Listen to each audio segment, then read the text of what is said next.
Voluntary వ్యవస్థను పూర్తిగా వైసీపీకి సంబంధించిన కార్యకర్తలనే నియమించుకున్నారు అనేది ఆ రోజున ప్రతిపక్షాలు పెద్ద ఎత్తున ఆరోపణలు చేశాయి. అందరికీ తెలుసు.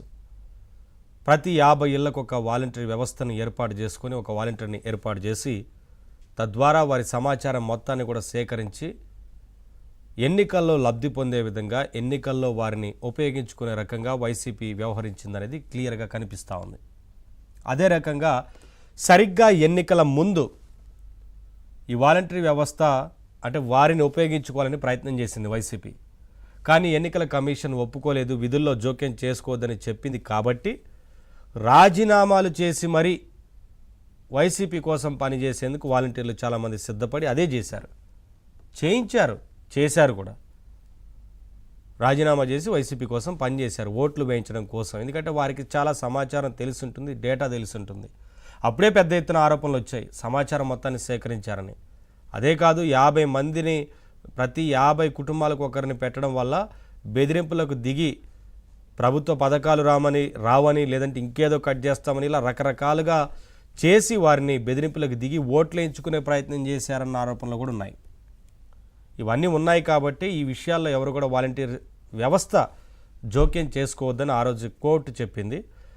అందుకని ఆ తర్వాత ఎన్నికల్లో పనిచేయడం కోసం రాజీనామాలు చేసి మరి చాలామంది వెళ్ళారు పనిచేయడం కోసం.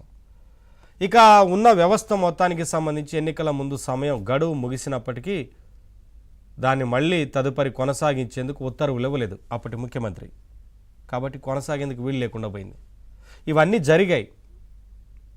తాజాగా వాలంటరీ వ్యవస్థ గురించి అంటే ఆ రోజున వాలంటరీ వ్యవస్థను ఎంత పెద్ద ఎత్తున ఉపయోగించుకుంది వైసీపీ అనేది అందరికీ తెలిసినా తాజాగా వైసీపీకి సంబంధించిన నేత లీడర్ గోపిరెడ్డి శ్రీనివాసరెడ్డి మాట్లాడుతూ ఈ వాలంటరీ వ్యవస్థ వలనే మన పార్టీ నష్టపోయింది, వైసీపీ ఈ వాలంటరీ వ్యవస్థ వలనే వైసీపీ అస్తవ్యస్తమైంది, అనవసరంగా నష్టపోయామంటూ వ్యాఖ్యలు చేశారు.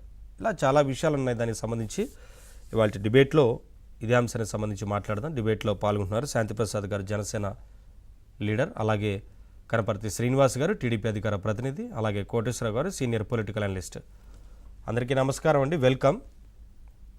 ముందుగా సార్ కోటేశ్వరరావు గారు, వాలంటరీ వ్యవస్థకు సంబంధించి గతంలో సరే అవన్నీ తెలుసు, అవన్నీ డిస్కస్ చేద్దాం. అంతకన్నా ముందు గోపిరెడ్డి శ్రీనివాసరెడ్డి మాట్లాడిన తర్వాత ఏమనిపిస్తోంది, మీరేం చెప్తారు, ఎలా రెస్పాండ్ అవుతారు?